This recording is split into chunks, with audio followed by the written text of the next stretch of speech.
Hello, dear friends. Welcome to another study of the book Calmness by the Spirit Emmanuel through the mediumship of Francisco Candido Xavier. What a blessing to be with you this morning. And today's chapter is titled by Emmanuel, Bless and Press On. Beautiful reminder to everybody of what to do each and every day of our lives. This book is our hope that He can bring to you the calmness that we are all in need of during this moment of planetary transition. The series of the book Calmness comes to you every Thursday morning at 8 a.m. Eastern Standard Time. Of course, you can watch this on demand later on the different Facebook, YouTube channels of both the Spiritual Side of Richmond, where I am broadcasting from, where we are doing the translation revision for you, or Kardec Radio, our gratitude to the ability of broadcasting this message to many more folks all around the world. So this message by Emmanuel through the mediumship of Francisco Candido Xavier is titled Bless and Press On. Shall we see what Emmanuel has in store for us today? So he will say, quote, "You suffer perhaps much more for others than for yourself. This occurs especially when you recognize yourself on the physical plane in the condition of a creature engaged in the constant battles of light that dispels the darkness, or of good works that extinguish evil. On many occasions, you cultivate intelligence and understand for the time being the intelligences that work out to exalt selfishness. Now, rarely you improve your feelings and surprise those who receive the best investments of love, freezing your treatment in indifference. You often understand those who do not understand you and love those hearts that cannot yet love you. Even so, if the inner loneliness plagues you in the recesses of the spirit, do not complain and continue acting and always serving." Unquote. For now, it's part of the message. Question for all of us: are we suffering today because we are projecting onto others something that belongs to us, or we are expecting more of others in this world than we should be? Of course, we want to bring in the best in everyone, including ourselves.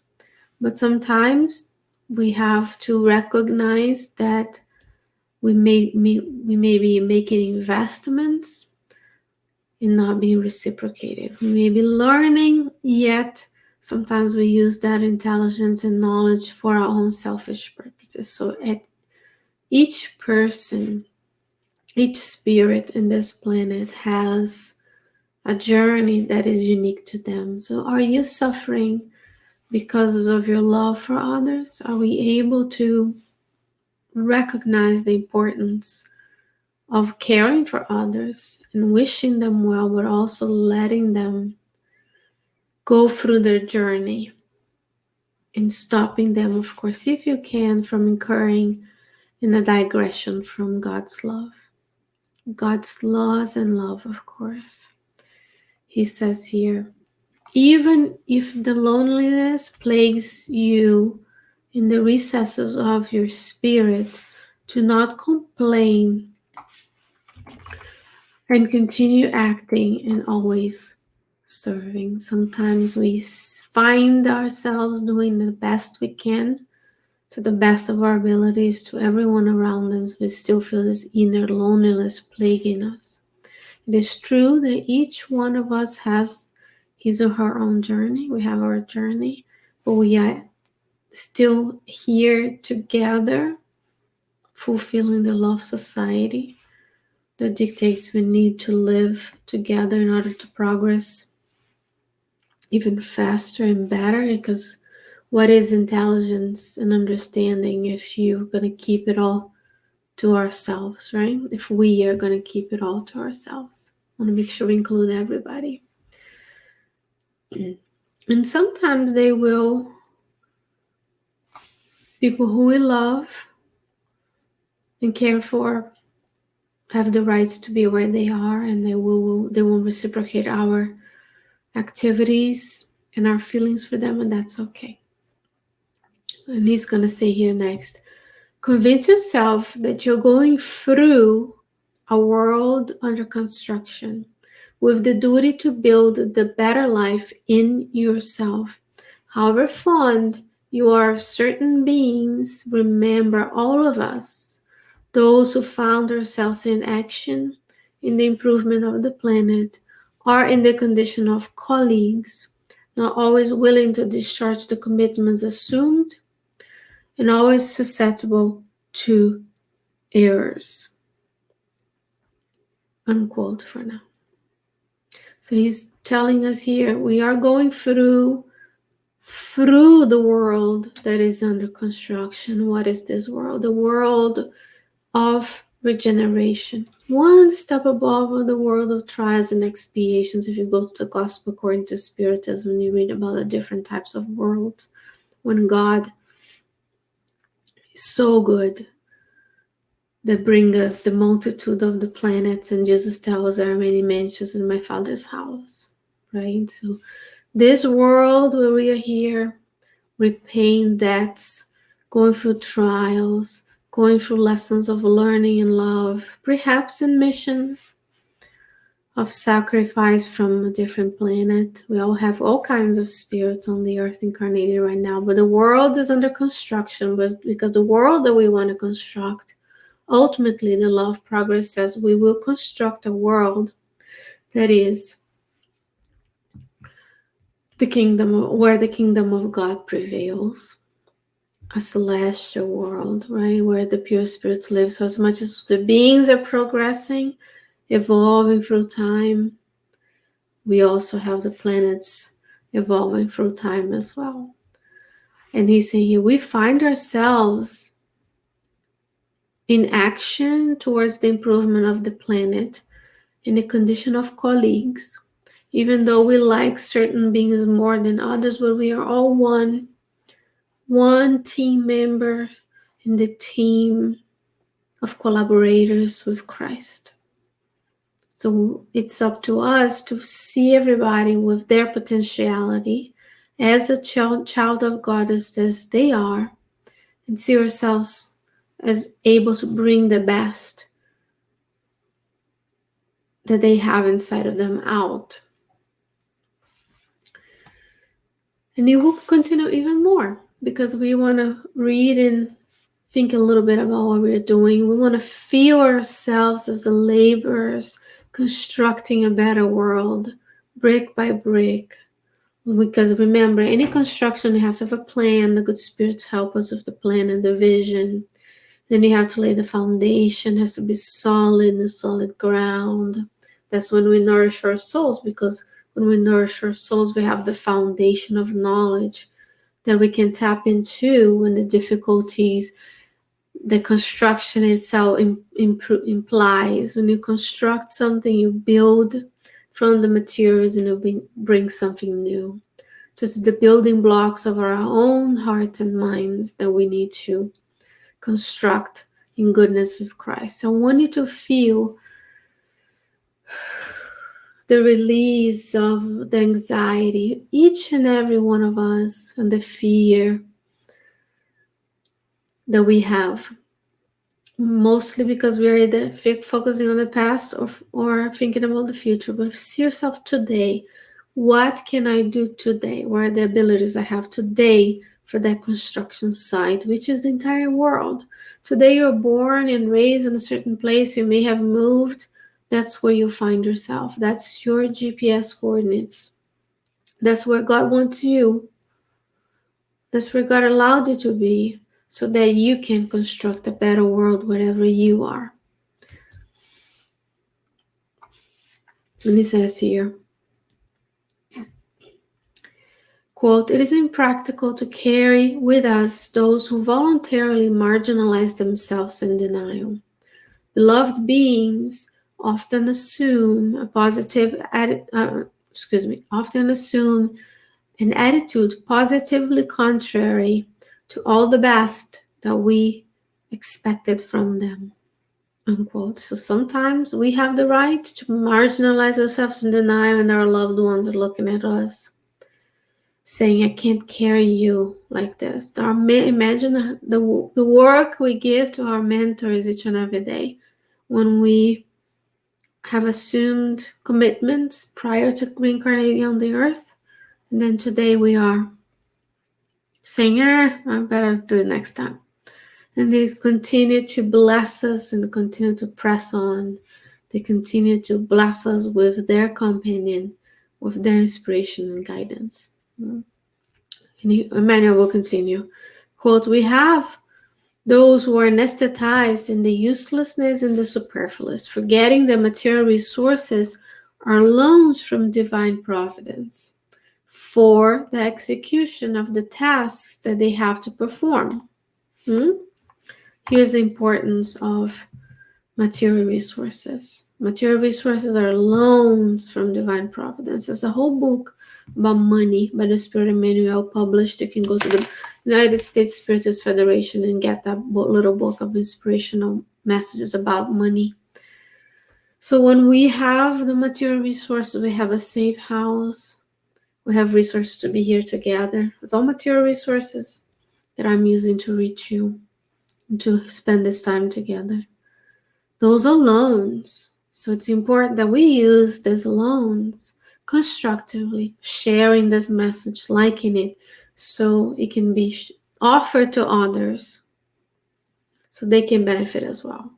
Instead of focusing on the videos that are funny, that may be considered funny or are of a less positive, if I may say, less positive influence, and then that is a loan. We're incurring debt when we're using the resources we're given not for good. That include having too much, buying too much, eating too much. Those are material resources. So if I have a lot, can I give to someone else? Can I donate? Can I spend less time managing my stuff and more time being in service of others? Because we have tasks to perform. So if God blessed you with material resources, those are loans from who? Divine providence, which is what? God's care for all creatures, and it's in the Genesis book, the chapter about God, for the execution of the tasks that they are to perform. So when we see a lot of people showing off their beautiful material lives on the social media, and we feel anxious and fearful and quite frankly jealous because we are not there. First of all, it could be a facade, it could be oasis. They're posting, they're putting filters into the life and only broadcasting what's good. But also it could be that they're incurring in debt because they're blessed with all of that, and there's millions of others who don't have it. So what is the point?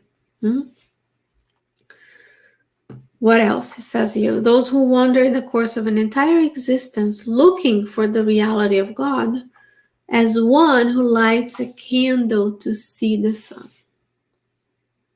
Those who desert the faith for fear of responsibilities and burdens. And those who do not harmonize with discipline, easily indulging in rebellion and dispersion. Unquote. And I'll focus on two things here towards the end of this message. Are we deserting the faith? The belief that we're more than this life? The Spiritist movement and doctrine, your specific religious activity, because the fear of the responsibilities and burdens, because it's beautiful for us to be here talking about this book. There are many, many more chapters to come. Yet, friends, what are we to do with the teachings? that we have received. And that's why we see a lot of people not fulfilling their mission, because it's hard. Because being a spiritist is more than knowing. You have to feel the teachings in your heart, and you have to do it. We have to go out there and be kind and generous and indulgent so others can benefit from the teachings. Because otherwise, I am using the resources. This is alone from divine providence, and I'm not doing anything with my talent. I'm hiding the talent for fear. Fear of the burden of spending 1 hour at the Spirit Center every week.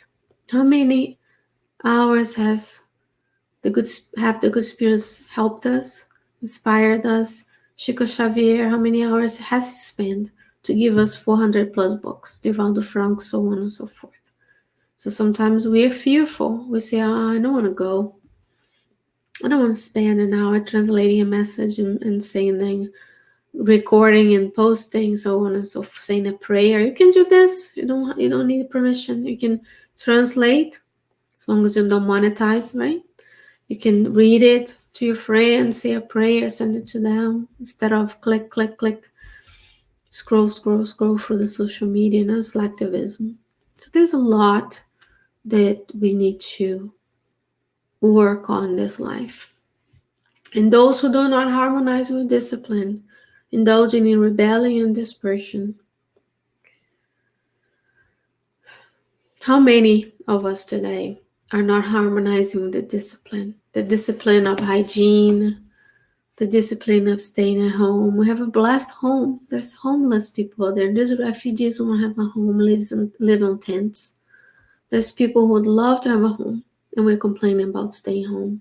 The discipline of staying 6 feet away, of wearing a mask to protect yourself and others. That's your duty as a community member. A duty towards the improvement of public health.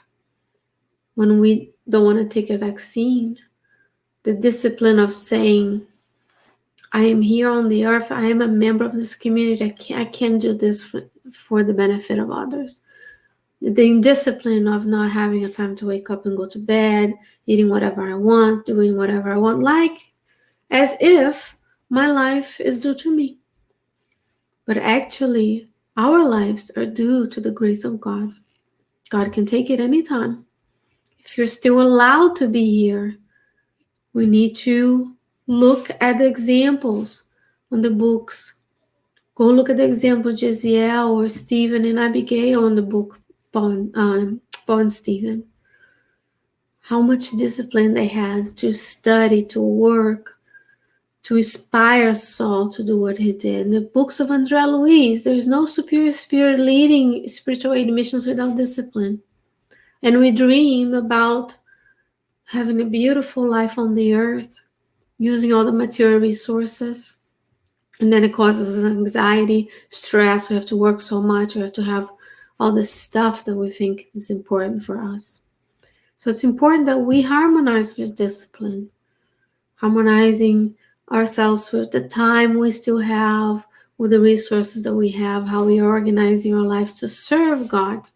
Because it's not about you and I, it's about God's will. And God wills that we progress. God wills that we are in society together.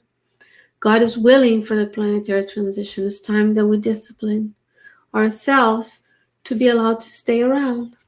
Now I'm going to finish this chapter for us with a beautiful message so you can meditate at home as well. Yes, we have to finish, unfortunately, but we also have to be tough.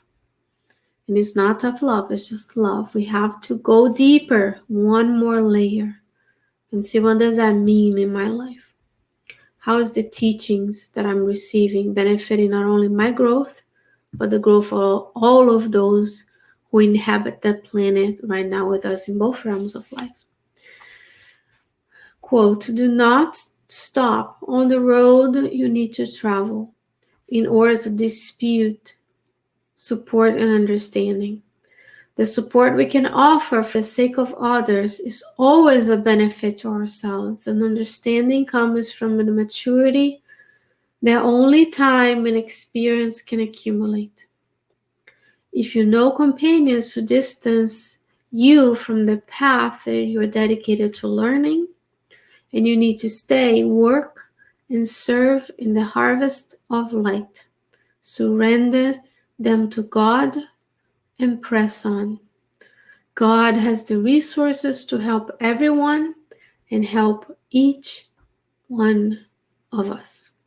Unquote. And that was it, dear friend. A beautiful reflection. Bless everyone. Bless your family members and friends. Bless be yourself for nourishing your soul this morning with Kardec Radio and the Spirit Society of Richmond. It's always an honor and a pleasure to be with you. And I hope that you can join me again when we return with another chapter from the book Calmness by the Spirit Emmanuel through the blessed mediumship of Francisco Candido Xavier. I hope that I can join you another time. Until then, stay well, stay safe, take care of yourself and others as well.